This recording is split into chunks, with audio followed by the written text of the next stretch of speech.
Welcome to episode 35 of Will These Comics Make Good Film and Television Shows? We got Batman and more. Find out right now.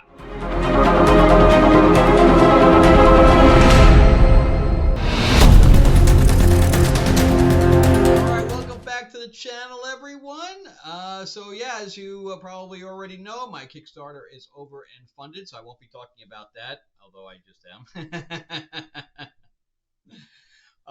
And wishing all you guys a happy holiday as well. Thank you so much for coming here and enjoying the channel. Hopefully you guys are enjoying it anyway. And today was comic book day, so this is stuff from last week yet. I haven't read the stuff I picked up today yet. And so let's start with Batman 89. So this is, of course, the Michael Keaton Batman. It's written by Sam Hamm, who did the original movie. So he did this as basically a sequel to the movies. So we have a little bit of a different, characters like that because, as you know, in the original, we had Two-Face was Harvey Dent, and that was played by Billy D. Williams. So there's a different take on some of these characters. And so we start out with we have criminals that are escaping from somewhere, and we see Batman show up, and they shoot him, and he doesn't try to get out of the way or anything. So there's no agility there or anything, and the guy dies, but he still freaks one of the guys out, where he basically gives himself up because he keeps saying, "Oh, well, Batman's just going to get up. He's just going to get up." But we see that it's not actually Batman at all. It is just a look-alike. So then we go to Commissioner Gordon, who's no longer Commissioner Gordon. Now it's Barbara. So Barbara has short, dark hair, and instead of the redhead. So everything's a little bit different. But Bullock's in there too. So all the original characters are in there, and she goes to see Alfred and asks where Bruce is, and he says, honestly, I don't know where he is. So this book is very much a setup for what's to come. It's a 6-issue miniseries, but they actually did a good job with Alfred's face there. He does look like the movie, and so it's pretty interesting how this dynamic works. Although she looks very young to be a commissioner, but whatever. And then we go to Harley Quinn, who has like a talk show. So she's Dr. Harleen in this one. And she has like a talk show, and she drives everybody nuts. And they preempt her thing because they have other news coming in. But you could see Jack Nicholson Joker there and all that stuff. So, and there's Harleen. She has very light skin and stuff to that effect. So it does follow a certain amount of stuff from the comics, regular comics. But then they talk about Firefly, right? That's where this breaking news is that the cops have him trapped, and he gets out through a door, and he's an arsonist, and the cops are following him inside the inside the forest and stuff to that effect, and they got aerial stuff down on him and stuff like that. And this is how Firefly looks. So he looks very, very different than he does in the comics. But then we get some kind of a twist, I think. So we get a reveal at the end. Here we go.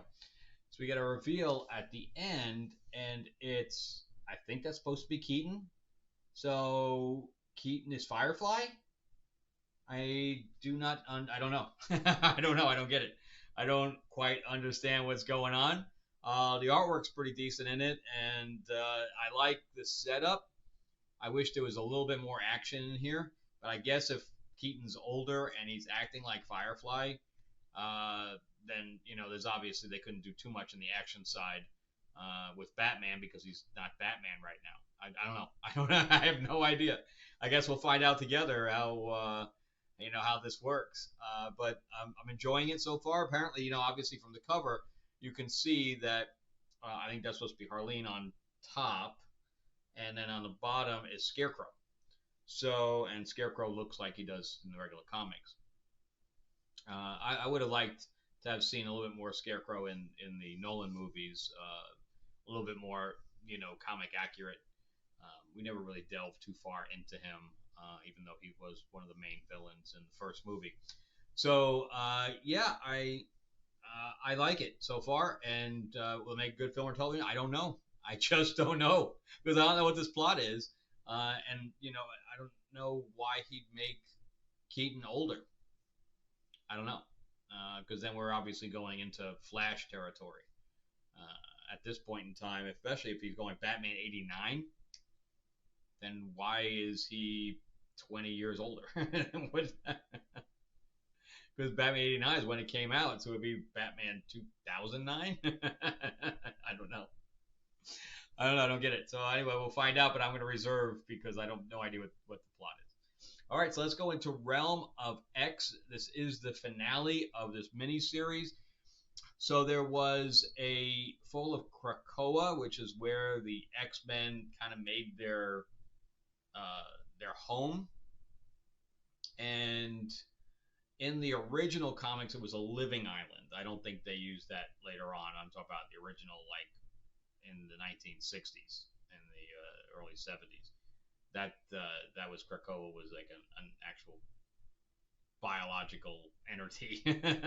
So, but here it was where all of the that was their sanctum. It was their safe place. All that stuff. And so that was attacked because everybody's waiting for that whole storyline to just go away. They went too far with it. There was every time a mutant died, they had downloaded their brain or something like that, and they were able to just resurrect. There was absolutely no stakes. Nobody could ever die. So they all escaped once they were attacked. I think it was Nimrod or whatever. I wasn't reading any of that. The X-Men's been really bad for many, many, many years. But I like magic, and that's Cyclops' sister, not Cyclops, Colossus, and I liked her. I like her a lot, which is one of the reasons I tolerated the little movie that they did in the insane asylum with Anya Taylor-Joy. I really wish that she had the things coming up from her hair. But yeah, so this is all about the fall of X, is what they're calling this. So a few of the women, because it's all women, go through this portal and they end up in this like medieval world. Very odd. So they were trying to escape and ended up through a portal in this medieval world, and then Magic loses her magic. Magic with a K and Magic with a out a K. And so they're stuck there, and Curse, who looks like this, has no hair and just has spiky head. She ends up with, I guess, a witch of some kind. It's like a white witch, but she is a character from the past that I'm not familiar with. But she has some kind of a past with the rest of the X-Men, and I guess this is where she ended up. So it's Dust is one of the other characters, and then Danny Morningstar, and even Mary.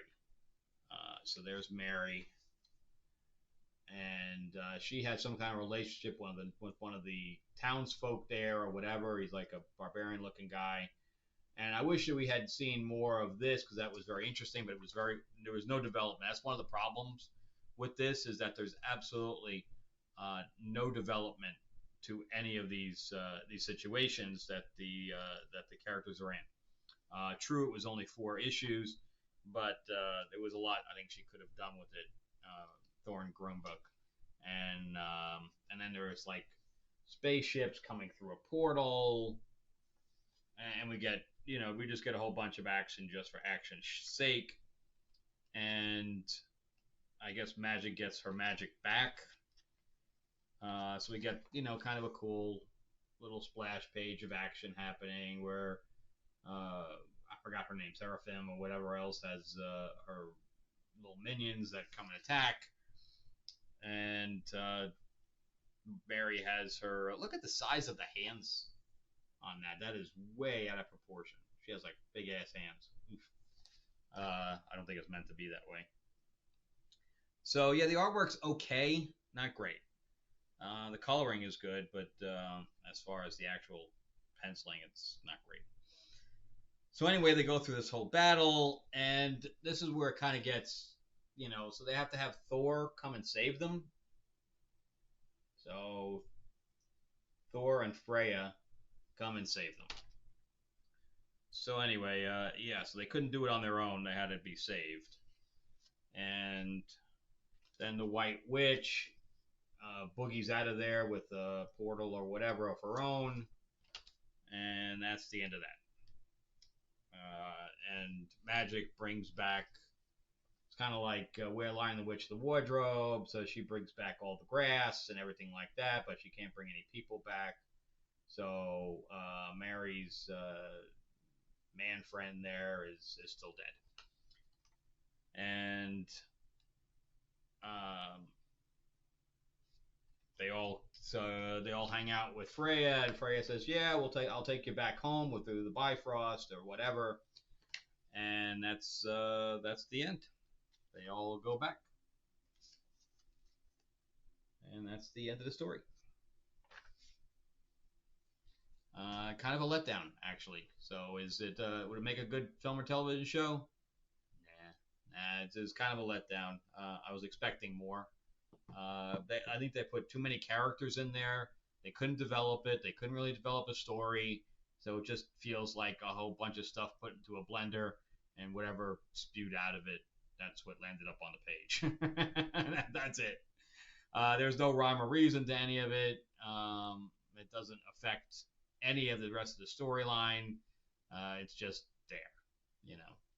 So of course, with X-Men, you wouldn't go into something like this anyway. There's so many other great stories for X-Men, just not in the last few years. Like the last decade, X-Men has been just in the dumps. So we'll see what happens. I think they had a new editor, but nobody's really singing any praises at this point. All right, so they rebooted Alien. It's not really a reboot.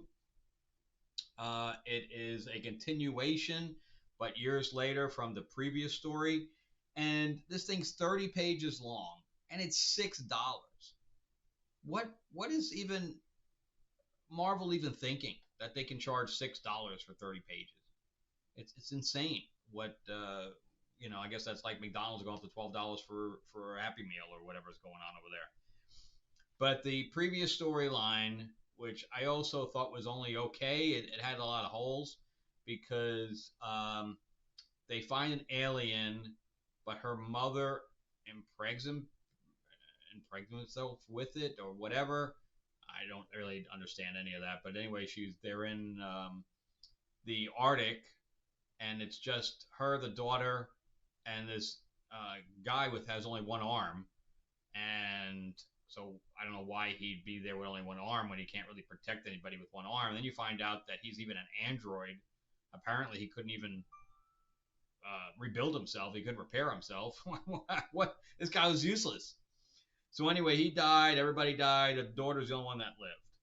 And so now we start out. This at least feels a little bit more alien, which like the other one felt more like The Thing, because they were in the Arctic and a lab type of situation, and it definitely felt more like The Thing than Alien. But anyway, we get these weird looking ice aliens. It's weird. That's weird. But then we get on a ship, and at least that feels a little bit more like Alien here. And they're waiting to see if the owner of the corporation is going to meet them. And they land on the planet, and they find out that there's aliens already there. Yeah, but they don't know what it is. And two people that are kind of, I guess, in love. Two of the workers are kind of in love. And they, that's right. Before that, we switch back and forth in time. So the androids are digging somewhere, and they find a facehugger. but they find the egg with the face hugger. But before we get to that, so it switches back and forth, and then here's the couple who decide that they're going to have a quickie while everybody else is on the planet. But it doesn't work out too well for them because an alien shows up and is about to eat them while they're about to get it on. And and then we switch back to the egg that the other androids find. And yep, that's where they're kissing, literally on the next page. And the alien shows up, but then the alien gets shot. And it's the daughter that came to save them, and she's the one with the red hair there. And part of the acid gets on her helmet, so her helmet, it has a big hole in it. So she's gonna, and we find out that she got hired by the corporation because she had experience with the aliens, and they knew the aliens were gonna be there. So she goes into the water. This is where it gets weird. So she goes into the water and up through a cavern entrance, but there's an alien following her and tries to grab her leg. I don't really know what's going on up there on this part, but and then the androids say, no, look closer to the egg, and it goes onto the foreman's face. Because I guess it can't really work on an android, right? It would sense that the android couldn't inhabit the egg of the alien. So anyway, there's a whole bunch of aliens now attacking them, and then we switch back and forth to present, the past. I don't know how the past and the present day, how they coincide. I don't understand any of that yet. And then the owner of the corporation is basically like a young Zuckerberg or something like that, and he hits a baseball, and because he's outside in the snow, and when it goes into the water, there's, that's where all the aliens are hanging out. So I don't know. I'm not sold on this yet. I like the one with all the androids that were like Marines, and nobody liked that one, and I liked that one, so I don't know. But this one, because this is a continuation of a story I was only about, and now I'm again. So, I mean, I don't know why we're getting new types of aliens. It's like they've run out of ideas, so let's just make up a whole new type of alien. I don't know. I don't get it. It doesn't make any sense. But, yeah, so it may get better. I don't know, but right now it's just meh. So I'm going to say no for right now until I know more about the story that the guy's trying to tell. Realm of X is definitely a no. And Batman 89 Echoes, I'm going to reserve on that one too, because I don't know where the storyline's going. I don't understand how an older Keaton fits into this, and why he's Firefly, and why they just didn't continue it with him being younger. I don't know. It's, unless I'm wrong and that's not him at all, then that's a whole other thing. But I guess we'll find out. All right. Well, that's it for me. Thank you so much for watching. I'm going to have other episodes and other videos going to pop up there, so check those out. We do movie reviews, we do comic book reviews, and I do some board game stuff as well, playthroughs and unboxings, things to that effect. And if you did miss the Lords of LA Kickstarter, my vampire mob set in 1950s, it's okay, because I am going to be doing late pledge. I'm going to be setting that up probably beginning of the year, because I think right now everybody's kind of tapped out financially, so I'm going to wait until the beginning of the year to open up late pledge. All right. Thank you guys so much again so much for watching and helping me grow the channel, and you guys have a happy holiday. All right. I'll see you on the next one. Bye-bye.